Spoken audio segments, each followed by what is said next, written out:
現在皇馬決心要把這件事進行到底，他們已經正式向巴塞羅那法院提出要求巴塞羅那俱樂部提供2010年到2018年間多項財務文件。不過阿德耶米的妻子絕不是省油的燈。就在球員被换下場後暴跳如雷的时候，他妻子洛雷达娜立刻发帖，直接对主教練科瓦奇发言，寫道：但是拜托兄弟，怎麼能把阿德耶米換下去？他分手後指控麥卡里斯特出軌，並且扣留了他的財物，索賠600萬美元，這是按每月25萬美元共2年核算的。一名剛剛租借過去1周的曼聯小將，居然在主教練遲到幾分鐘抵達訓練場的時候，當眾大喊：這都幾點了？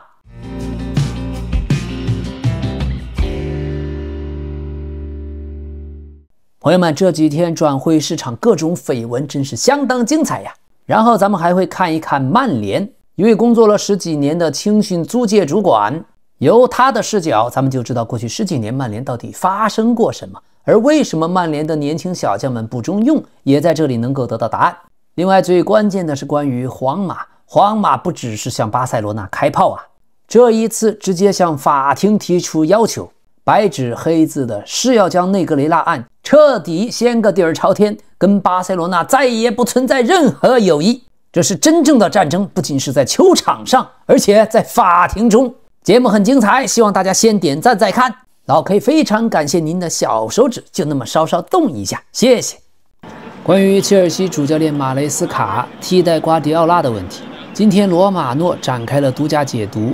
他透露，曼城內部已經啟動瓜迪奧拉離任的應急預案，馬雷斯卡是最受歡迎的名字之一，但目前沒有任何談判。瓜迪奧拉現有合同到2027年，但曼城俱樂部並不知道瓜迪奧拉具體什麼時候會走。過去馬雷斯卡在曼城做過瓜迪奧拉的助教，在青訓營也待過，兩人關係很好。馬雷斯卡在曼城備受推崇，而馬雷斯卡的新經紀人喬治門德斯跟曼城的關係也非常好。那麼過去馬雷斯卡在作為切爾西主教練曾經說，過去48小時是最糟糕的，這引起了軒然大波。顯然馬雷斯卡是想傳遞一個信息，可隨後他決定繼續在切爾西前進。馬雷斯卡可能希望在切爾西得到更多的保護，不過現在他仍然將全部重心放在切爾西。在賽季末，切爾西會評估主教練的工作，所以在此之前應該不會發生什麼。哈哈。關於巴薩和皇馬在聖誕節前的大吵大鬧，現在皇馬決心要把這件事進行到底，他們已經正式向巴塞羅那法院提出要求巴塞羅那俱樂部提供2010年到2018年間多項財務文件，這涉及到前技術裁判委員會副主席內格雷拉的相關支付記錄。皇馬向法院提出的要求一共有6項。第一，要求通過內政部的第7區警察司法部門向一系列參與的機構索取他們在2010年到2021年間受巴薩俱樂部董事會或者其他任何高管委托，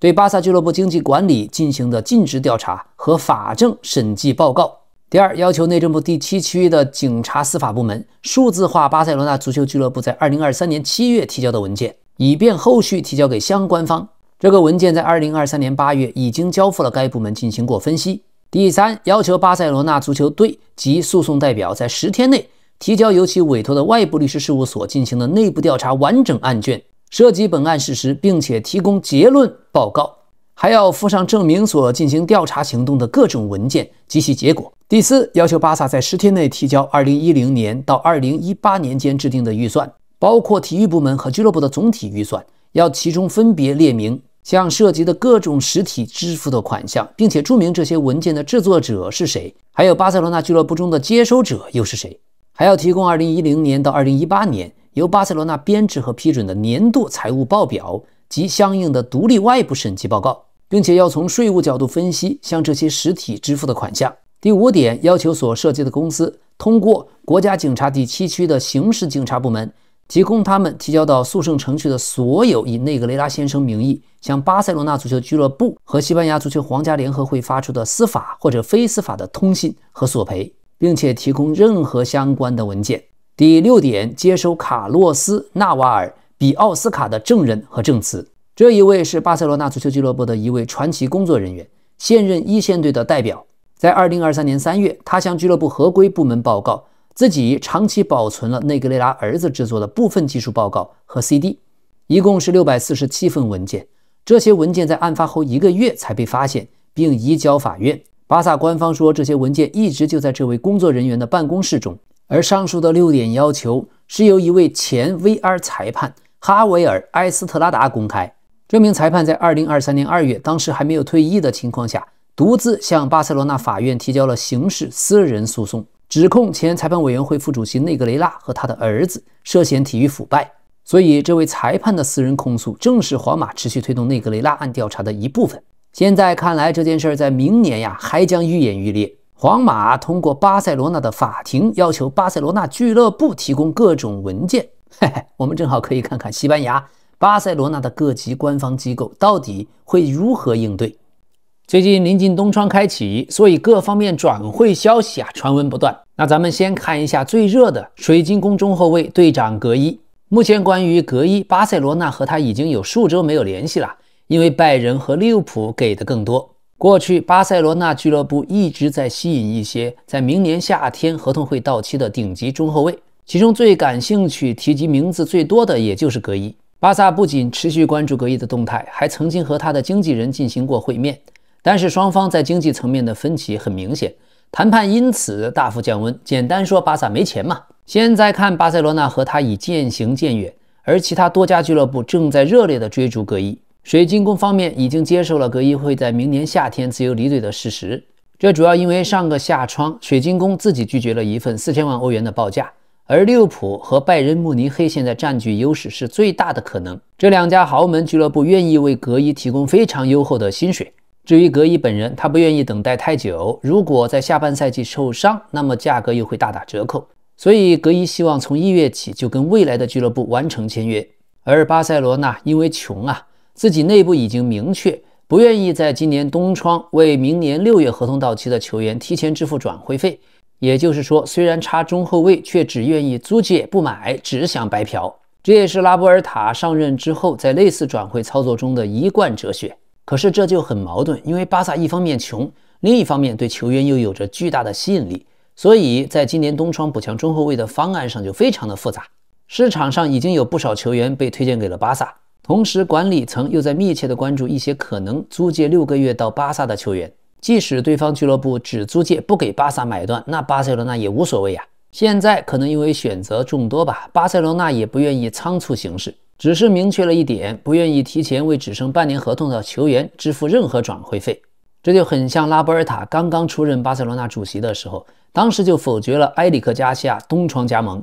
雖然當時曼城願意提前放走埃里克加西亞，只需要巴薩付一筆象徵性的經濟賠償就可以。可是拉波爾塔態度強硬，儘管當時巴薩的防線也是非常缺人，卻否決了這筆交易。隨後等了6個月，在夏季轉會窗口以零轉會費完成了簽約。現在巴薩仍然在堅持這樣的思路。現實情況決定了巴塞羅那不具備戰略性大額引援的空間，所以策略就十分清晰，只優先考慮租借球員。目前市場上巴塞羅那在看的有像利物浦的科納特、拜仁慕尼黑的於帕梅卡諾、水晶宮的格伊、伯恩茅斯的塞內西，還有柏林聯合的迪奧戈萊特。同時還有部分合同即將到期，可是在各自球隊中上場時間很有限，競技狀態方面存在不確定性，這就被認為風險很高。現在巴薩總監德科正和多名球員的經紀人展開溝通，了解是否存在可以租借離隊的情況，包括曼城的阿克。巴薩相信在轉會窗口的最後階段可能會出現較為理想的機會。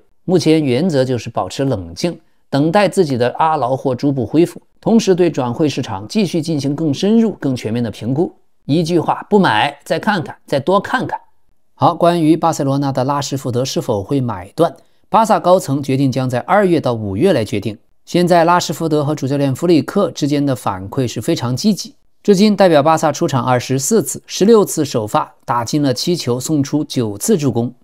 關於拉什福德，今天也有消息，當時5月份的時候，主教練弗里克就和拉什福德通過電話，球員最終是放棄了15%的薪水才加盟巴薩。當時巴薩的首選是尼克威廉斯，尼克威廉斯本來已經是煮熟的鴨子，最後卻飛了。這個選擇讓德科和巴薩體育部門措手不及。而由於當時利物浦的路易斯·迪亞斯團隊要求在合同中加入一項如果無法注冊的免責條款，談判也陷入僵局。也就在這個時候，獨自在曼徹斯特訓練的拉什福德的計劃被激活，達成協議相對容易。而隨着曼聯的主教練阿莫林公開表示不考慮拉什福德，這也為他到巴薩的談判鋪平了道路。所以要這麼看來，只要主教練弗里克說句話，拉什福德買斷應該不成大問題。另外，關於皇馬和維尼修斯的事兒，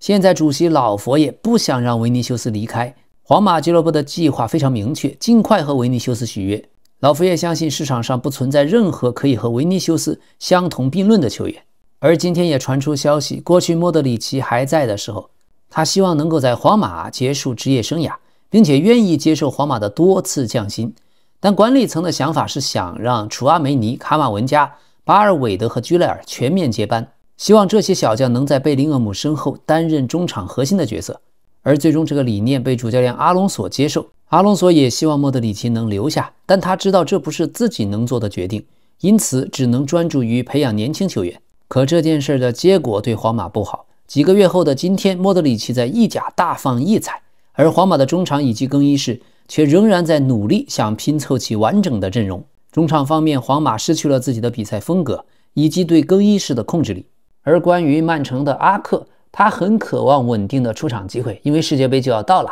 現在英超的伯恩茅斯考慮可能會在1月份引進阿克。本賽季他只在英超聯賽中首發過1場比賽，所以在瓜迪奧拉手下，在曼城的未來非常不明朗。過去阿克曾經代表伯恩茅斯在英超出場超過100次，在2020年夏天以4100萬英鎊的轉會費到了曼城。但現在伯恩茅斯28歲，身高1.85米的阿根廷後衛塞內西可能會離開，他已經多次拒絕了伯恩茅斯的續約合同，所以伯恩茅斯必須要引進一名新的中後衛。除了他們之外，水晶宮因為隔衣的問題，所以也对阿克產生興趣。阿克作為中後衛，身高偏矮，也就1.80米，年齡也到了30歲，這是一個坎兒。除了伯恩茅斯和水晶宮他也被推薦給了巴薩，同時還有切爾西的中後衛迪薩西也被推薦給了巴薩。但剛才我們說了嘛，巴薩目前不會貿然行事，缺錢呀。接下來的幾天對巴薩來說可能會有來自德甲的機會出現，而巴薩目前想的是能夠利用丹麥後衛克里斯滕森的長期傷病，這樣就可以用他80%的工資來引入一名新球員。阿克對巴薩的吸引力主要來自既可以踢左中衛，也能踢邊後衛，他的多面性将有所幫助。只是由於在英超，阿克也有其他重要的报價，所以到巴薩的難度較大。而關於迪薩西，切爾西方面中後衛已經人滿為患。儘管3年前為迪薩西支付了4500萬歐元，但他也仍然被排除在陣容之外。上個賽季迪薩西在阿斯頓維拉租借期間表現很出色，希望有上場時間能夠爭取參加世界杯。目前 AC 米蘭對他也很感興趣，可球員決心等待，看有沒有機會加盟巴薩。除了巴薩和米蘭，他還被推薦給了羅馬，羅馬也對他有興趣，正在對這筆交易進行考慮。羅馬隊目前正在持續地推動拉斯帕多里、齐爾克澤和迪薩西的交易。拉斯帕多里是馬竞的人，但馬競還沒有同意以不帶強制買断條款的租借方式放人。而羅馬隊作為意甲的中上游也是缺錢，所以更傾向於租借以及有條件強制買断的交易形式。而齐尔克澤已經表示自己願意轉投羅馬，交易的主要問題在於曼聯是否願意放人。另外，關於迪薩西和米蘭的故事由於切爾西的外租名額已經用完，所以迪薩西不能從切爾西租借出去，就只能通過轉會的形式離隊。但是成本非常高，尤其是迪薩西的工資。現在米蘭正在市場上尋找後衛，可是費內巴切的什克尼尼亞爾不可能，他是費內巴切的隊長，是不可撼動的非賣品。還有關於摩納哥的後衛戴爾，戴爾過去曾經在熱刺和拜仁都效力過，市場上也有一些關於他的傳聞，但摩納哥隊目前還沒有收到任何消息。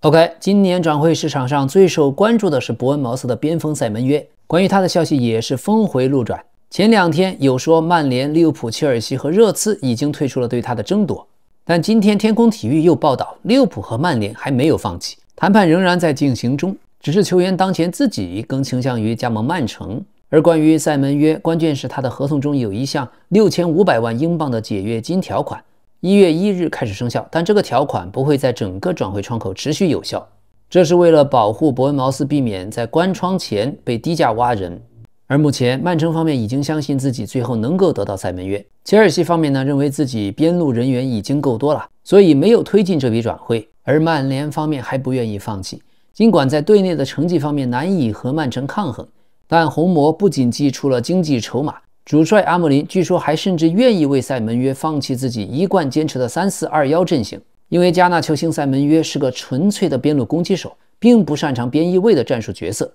曼聯為了得到塞門約，願意改變自己的戰術體系，可是球員依然不願意加盟曼聯。這關鍵還是6500萬的價格太合適了，太便宜了。不過老 K 看了之後，個人傾向於最終可能還是去曼城。曼城方面已經加緊了最後和球員經紀人的會談。好，曼聯方面現在中場缺人，所以看上了马德里競技的加拉格爾，還有利雅得新月的魯本內維斯。魯本內維斯本人渴望回歸英超，如果有球隊願意提供2000萬歐元左右的報價，利雅得新月願意提前放他走。而在今年夏天轉會窗截止日前，曼聯曾經有意加拉格爾，當時被马競拒絕外租。可現在如果有俱樂部願意出價3000萬歐元，馬德里競技願意放人。雖然加拉格爾不是曼聯的头號目標，但也是一個引援可選擇的機會。而在巴塞羅那長長的中後衛引援名單上，甚至有37歲的奧塔门迪，還有33歲的德弗萊。奧塔门迪和本菲卡的合同也是在2026年即將到期。他虽然是右腳球員，但已經習慣了踢左中衛。過去曾經代表阿根廷隊以左中衛的身份奪得了世界杯冠軍。而他的經紀人是著名的門德斯，同時也身為本菲卡隊長，是球隊的絕對主力。國際米蘭的德弗萊嘛，在意大利足壇踢了很久，雖然本賽季出場機會不多，他同樣也是右腳球員，但也常被安排在左中衛位置，符合巴薩的需求。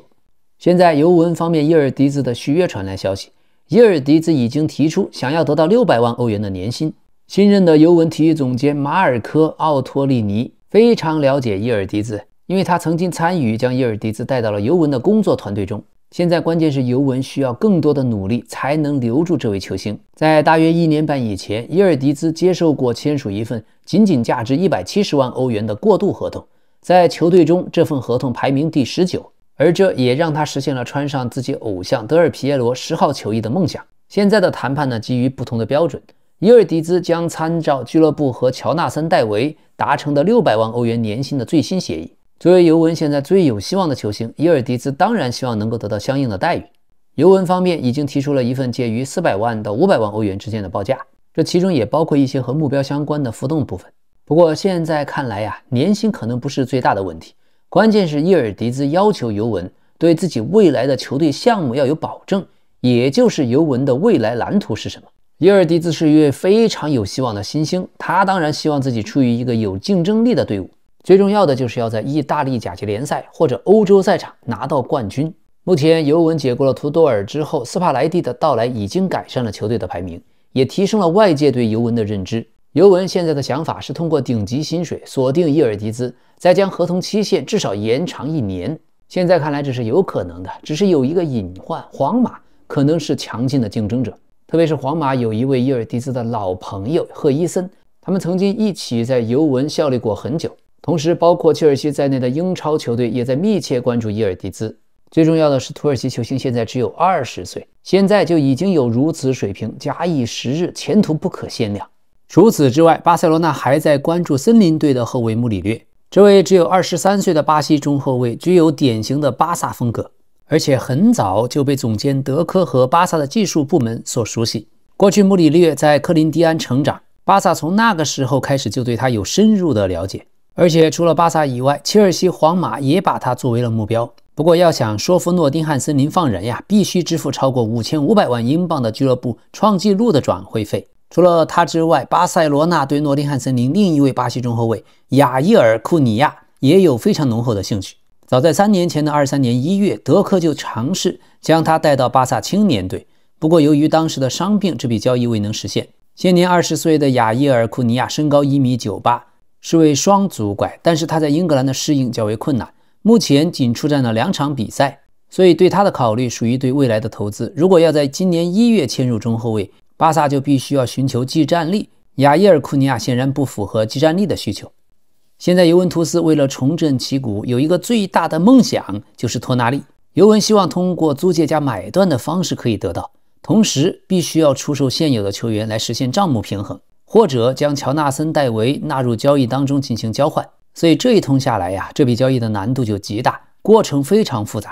而托納利現在在紐卡斯爾過得相當順利，不過重返意大利對他也有不小的吸引力，尤其是意甲的尤文图斯這樣過去的頂級豪門，也是一個不錯的選擇。現在托納利在紐卡的年薪是700萬歐元，外加200萬歐元的浮動獎金，這個薪水略高於尤文圖斯為弗拉霍維奇設定的600萬歐元的頂薪。而現在最關鍵是尤文陣中表現不盡如人意的加拿大前鋒戴維，或許會成為突破口。如果紐卡在商討托納利的時候願意將戴維納入交換的話，那麼現在尤文的主帥斯帕萊蒂對托納利是青睞有加。如果能夠實現，那尤文陣中將增添一名技術型的領袖，進一步提升球隊的本土球員佔比。不過也只能先想想，還不現實。現在尤文希望在冬窗提前敲定今年夏天免簽萊比錫中場施拉格爾的交易。28歲的奧地利人施拉格爾本賽季代表萊比錫出場了14次，8次首發打進2球。他和俱樂部的現有合同也是在明年6月就會到期。目前關於多特蒙德第一球星阿德耶米，由於在此前的比賽多特2-0戰勝門興，當時阿德耶米被換下場後非常生氣，試圖直接返回更衣室，多特將对他進行罰款。雙方將在聖誕節後不久舉行會議，會議重點首先是罰款金額，但更重要的是討論阿德耶米的未來。多特方面希望和阿德耶米續約，計劃將他目前到2027年的合同延長到2030年或者2031年。但球員和經紀人豪爾赫门德斯的要求是，除了大幅提高球員目前600萬歐元的年薪以外，還希望在新合同中加入解約條款。所以最近这一系列複雜的事件，一切能否實現不能確定。那麼如果不能續約，對多特來說最重要的就是維持它的市場價值，以便能夠在未來可能的出售中獲利。多特向潛在買家開出了至少6000萬歐元的要價，但目前沒有詢價。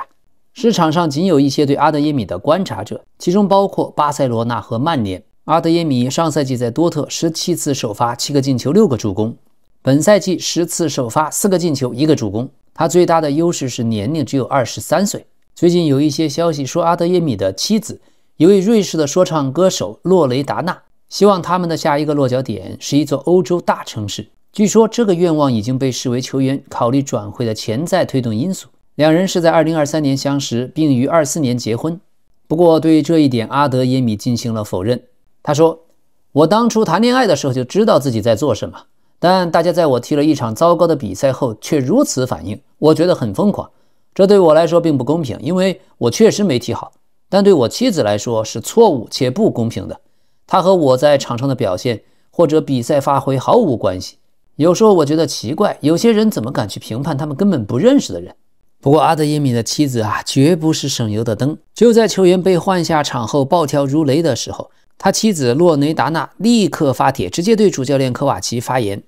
寫道：“但是拜托兄弟，怎麼能把阿德耶米換下去？要知道最近的阿德耶米時不時會情緒失控，包括神秘盒子裡的武器事件，還有頻繁上演的我不想被換下的鬧劇。說真的，多特蒙德陣中阿德耶米是場上最想贏球的一個，一直踢得不錯。他的速度非常快，曾經在對弗萊堡的比賽中以 36.65 公里每小時的速度成為德甲有史以來最快的球員。阿德耶米的武器事件怎麼回事呢？2024年初他當時網購了一個神秘盲盒，說自己當時輕率沒有多想，於是2024年7月這個包裹被取走，裡面包括了彈簧刀、指節銅套和電擊器。要知道在德國的法律下，這些物品屬於違禁武器，持有是違法的。於是2025年10月30日，他被德國檢察院判罰45萬歐元的罰款。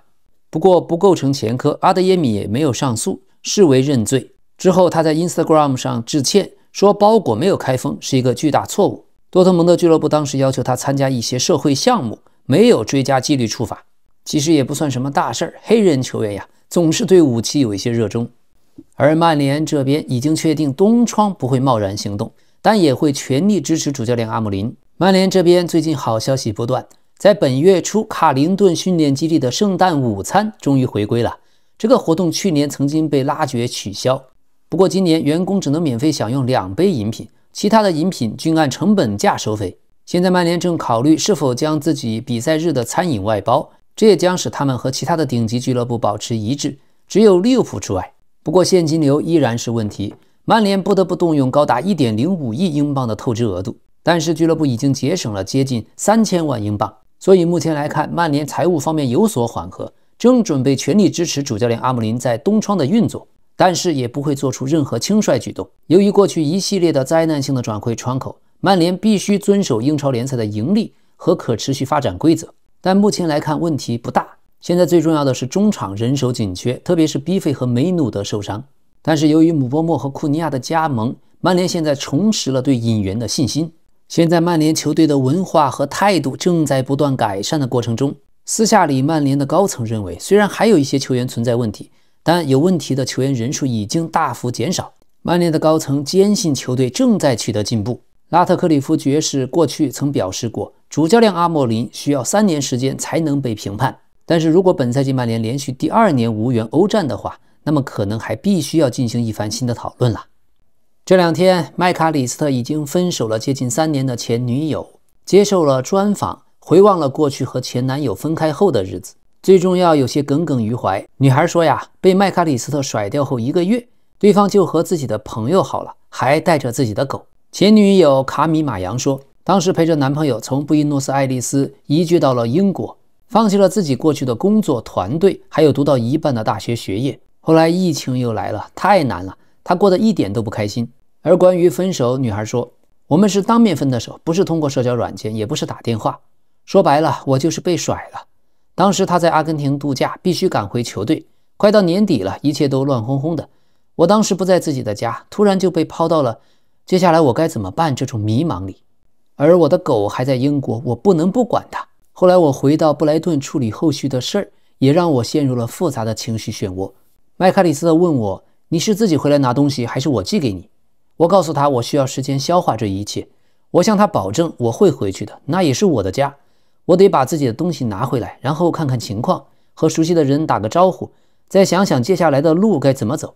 我必須親自面對這一切，重新找回自己。所以我最終還是回去了，待了1個月。那段時間我們還住在同一所房子裡，我像以前一樣做飯，有時候我們還會一起吃飯。但我心裡的孤獨感一點都沒減少。而在我們分手1個月後，也就是我離開布萊頓的家1周後，就聽說有女孩住進了我的房子，不是我，是另一個人，還帶着我的狗。非常意外，麥卡里斯特居然和我的朋友埃琳科娃走到了一起。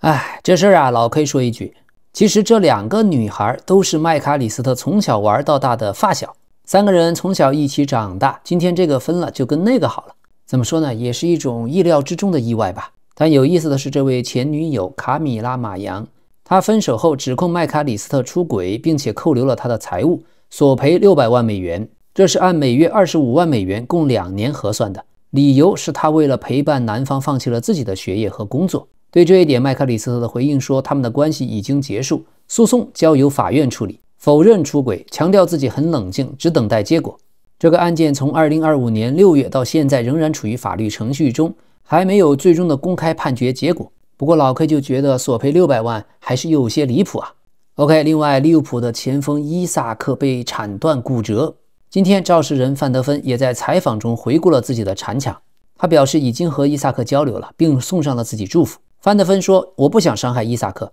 當時也不想做任何傷害他的事兒，我當時只想擋住那個射門，我覺得他的腳正好落在了我2腿之間，有點不走運，所以之後我給他發了條信息，當然是想祝他一切順利，我希望很快能在球場上再次見到他。他很感謝我的信息，也回復了。范德芬這個動作呀，老 K 看了很多遍重放的視頻，確實是為了阻擋射門，也只差一點點就鏟到球了。動作也許看上去有些大，但真的不是故意傷人。只能說強競技身體對抗運動有時候確實有風險。這段時間，關於曼聯主教練阿莫林不願意使用曼聯的小將，也鬧得沸沸揚揚。當時阿莫林被問到了對年輕球員哈里·阿馬斯和奧比·馬丁的看法。阿莫林當時說，阿馬斯如今在英冠聯賽舉步維艱，而奧比·馬丁在曼聯 U21 梯隊也並非總是首發。他還提到托比·科利爾在租借到西布羅姆維奇期間出場時間也不多。這種公開的批評引起了小將們的憤怒。隨後幾天，阿馬斯和奧比·馬丁都在個人社交媒體上做出了回應。儘管最後又刪除了這些內容，但並沒有阻止葡萄牙教練阿莫林再一次將矛頭指向他們。阿莫林後來又說，這些小將感到一種應得的權利，然後就有俱樂部的傳奇人物說，如果你踢不上比賽，那就離開。不，我們應該留下來戰鬥，去克服困難，我們必須對抗這種心態。所以現在曼聯18歲的前鋒奧比馬丁在本賽季沒有獲得一線隊出場機會。他曾經在為曼聯效力的第一年出戰了218分鐘一線隊比賽。奧比馬丁當時對阿莫林的不爽，就發布了一張自己為曼聯 U21 隊進球後慶祝的照片。生氣的奧比馬丁還一度刪除了自己在社媒上簡介中關於提到曼聯的信息。現在球員對自己被下放到 U21 隊感到很失望。奧比馬丁自信自己能夠當曼聯一隊的第二前鋒。不過呀，曼聯的小將確實水平有些問題。今天媒體採訪了曾經執掌曼聯租借部門長達6年的萊斯帕里，他在為曼聯效力的12年間身兼數職。採訪中他也傳遞出信號，曼聯內部確實對於自家青訓球員的評價往往帶着一層過於理想化的濾鏡兒。帕里說，確實如此，這就是我所說的預期偏差問題。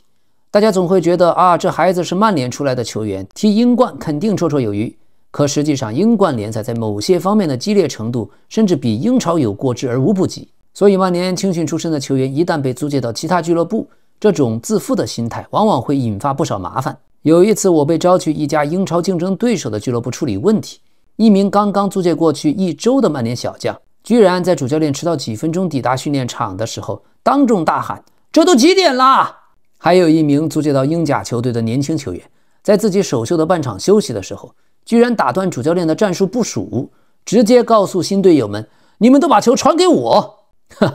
當時他才18歲，球隊裡可是坐着不少在英超踢了200多場比賽的国腳級球員。這種時候啊，老老實實閉嘴踢球就完事兒了。所以當時如果我們給 U16 梯隊的球員做講座，如果我們說啊，你們這30個人裡最終只有2個人能夠進入一線隊，那麼教室裡的每一個球員心裡都會想：我倒要看看另一個幸運兒是誰。還有當時曼聯 U16 梯隊的教練對格林伍德言聽計從，當時格林伍德執意要踢前鋒，不願去邊路，而主教練居然最終妥協了，這讓我非常生氣。我對着教練說：“你這是被他拿捏住了。”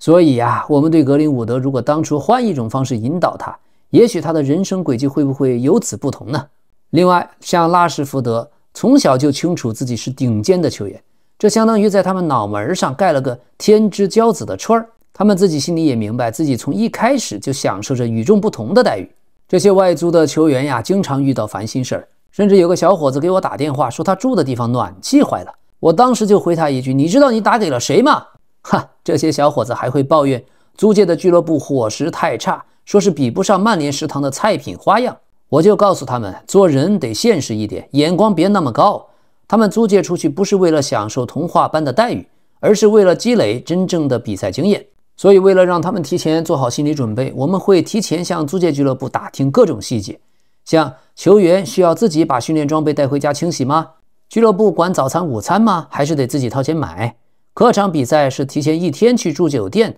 還是當天往返？健身房的設施怎麼樣呀？我們也會提前叮囑這些球員，別等看到健身房屋頂瓦片漏光啊，露天訓練的時候大驚小怪，也不要嫌訓練用球只有10個，踢完還得自己撿。也不要抱怨俱樂部連雨衣都不發，這些都得慢慢適應。畢竟你們中的大多數人未來職業生涯的舞台也就是這種級別的聯賽了。不過還是有個別球員就像和曼聯卡林頓訓練基地連了根臍帶一樣，一有點小毛病就找借口回曼聯，找隊醫做檢查。我們可不希望他們因為區區一個撞傷就3天2頭往回跑。而我的工作充滿挑戰，其中包括為曼聯年輕球員協商租借合同的條款。要是一個球員周薪5000英鎊，租借俱樂部願意承擔500英鎊就已經算燒高香了。可如果對方1分錢都不願掏，那他們往往就不會好好用這名球員，純粹是浪費人才。他們免費把球員簽過去，無非就是為了給球隊的陣容湊個數，以備不時之需。有時候對方只願意出300英鎊，俱樂部的財務人員就會來找我說，能不能再讓對方多掏50英鎊？我當時就反駁，我們可是曼聯呀，犯得着為這50英鎊這點小錢糾結嗎？所以我的工作天天就是跟人扯皮。說實話，在曼聯當租借主管真的太難了。而2013年，就在福克森爵士宣布退休，當時的曼聯就已經完全是靠着慣性贏球了，俱樂部的運營管理已經一塌糊塗。哈哈，好吧，這些過去在曼聯幹過的人說的話，可謂是第一手資料，也就為我們揭開了迷霧。為什麼曼聯現在會這麼爛？那麼本周節禮日，曼聯將在老特拉福德球場迎戰紐卡斯爾聯隊。現在兩隊都深陷伤病危機，如果红魔曼联能在周五晚上取勝，就有機会攀升到英超积分榜第5位。可是這場比賽双方可能有多達15名球員缺席，並且如果說曼聯的伤缺名单已经够糟糕，那麼纽卡的情況呀恐怕更胜一筹。所以就感觉曼聯呀很奇怪，兄弟情谊太深。上赛季跟热刺队激情满满，這賽季跟利物浦激情滿滿，這馬上要打紐卡了，雙方在傷病名單上同樣也是激情滿滿。好的朋友們，祝大家聖誕節快樂，咱們明天再見。